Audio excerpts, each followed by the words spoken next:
Hi, welcome. Today I'll be teaching a how to do crow pose or Bakasana, and you can grab either a yoga block if you have a yoga block, or a big book or a textbook or anything that could kind of serve as a yoga block.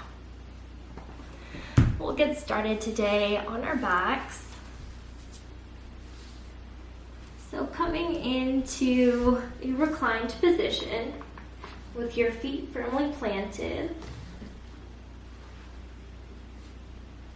we'll bend our elbows and just start taking some little wrist circles in one direction, waking up those wrist joints. And then in the opposite direction.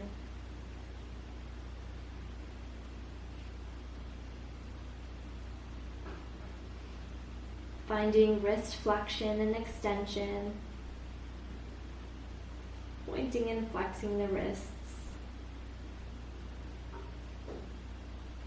You can bring one hand to the other to gently press those fingers back.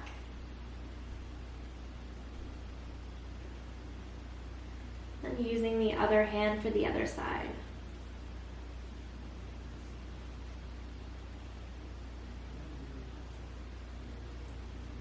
From here, bending knees into the chest. Peel the forehead up towards the knees, making a ball shape with the body. Exhale, release the back of the head down to the mat. From here, we'll find our reclined crow pose. Pressing those heels of the palms up towards the ceiling. Draw the knees in towards the triceps, trying to find knee to tricep connection.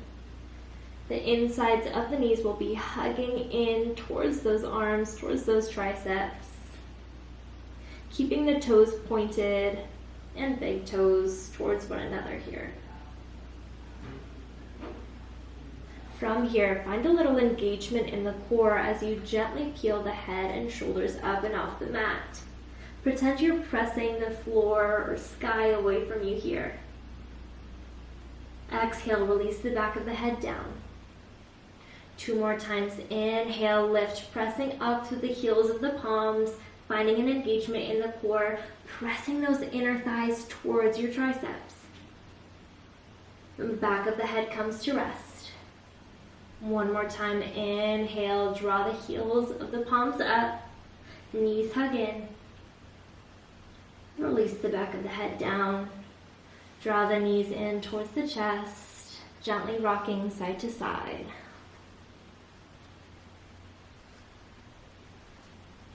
Coming up to a nice seated position, maybe rocking and rolling along the length of the spine, all the way up. I recommend having a little yoga flow as a warm-up.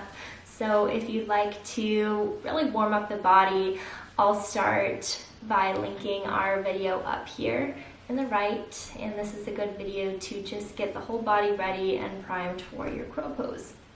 So crow pose is an arm balance and an inversion where the head will be slightly underneath the hips here. It's very helpful to find that core engagement. That's something people usually don't talk about in crow pose. Of course, you need that arm strength, but it's a lot about the balance and the core engagement. So we'll really focus on finding that crunch in the core and using those stabilizer muscles. So bringing your block or your textbook onto your mat, we'll be using this as a little lift. So bringing it in front of you, we'll step the feet onto the textbook, hands come out in front of you, and come onto the toes. So as you come onto the toes, you can sit the hips down towards the heels as we set up the hands. Just as we were doing lying on our back, bring the hands about shoulder distance apart and firmly planted on the mat.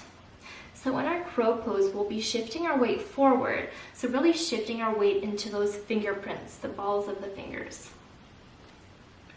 As you grip the mat, your knuckles might even rise if you're really gripping into those fingerprints. So from here, Start lifting the hips up and off the heels.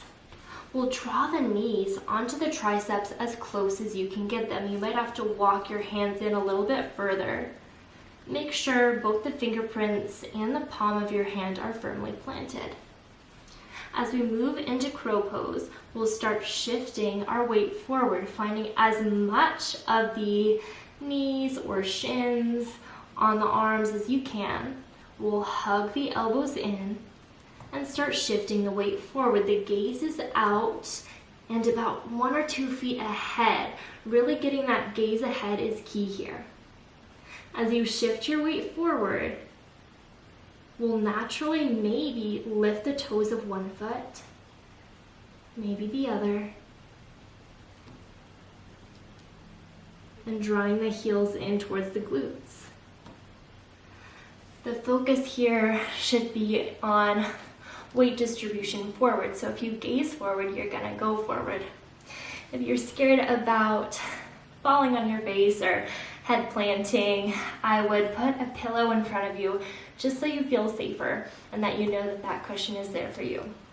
Most of the time, you'll be falling backwards. That's just the way our bodies move.